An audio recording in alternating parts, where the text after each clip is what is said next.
We're speaking with Sam Kopper now, one of the legendary DJs at WBCN and an old Tea Party alumnus as well. Sam, what are your memories of the Tea Party, both backstage at BCN, I guess, and front stage for the concerts?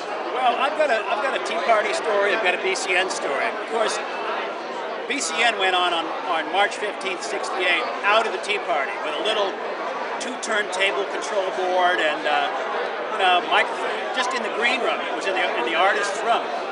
And so the station would be playing classical all day long, and then at 10 o'clock, they'd hand over the Tea Party and be doing rock and roll.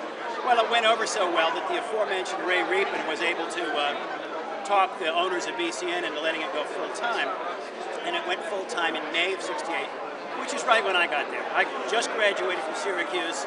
I missed my graduation, Walter Cronkite speaking at my graduation, so I was very bummed, because I'd already gone to work at BCN. But is it true the first song was I Feel Free by Creed? Absolutely, absolutely. I Feel Free. I think there was Jimmy Carl Black of the Mothers saying, now for something completely different. And then it was I Feel Free. And Joe Rogers, a.k.a. Mississippi Harold Wilson, who lives in Lincoln still, and like Don Law, looks just like he did back then. I mean, it's unbelievable. I'm told I look pretty much the same, except my hair's not down to here anymore. But my fun story for the Tea Party is coming over there, walking up the stairs, the music thumping all the way down to the street, and the Who is up there playing Tommy, and it was the loudest audio I have ever heard in my life. It was incredible, incredible. So that's my little, and then another memory is watching Rahsaan Roland Kirk lead a room full of beautiful hippies around, as he Who opened for the Who on that show? I believe that's right. Yeah. Yeah, he opened for the Who. Yeah. And so those are great memories.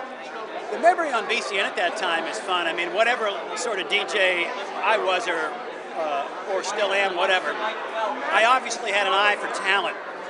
I hired J.J. Jackson, Charles Laquadara, Maxine Sartori, Norm Weiner, and Tommy Hadges. That was while I was program director. What a shame none of them ever went on to do anything. But my favorite memory is the earliest days in Boston. There was only 65% penetration of FM radios in the city. Nationally, it was lower than that. The average home had 5.5 AM radios, but there were no FMs. And yet, on a spring day, or summer day, when you would drive down Commonwealth Avenue, the sound was coming out of every window in Back Bay. It was like the city was a speaker for BCN.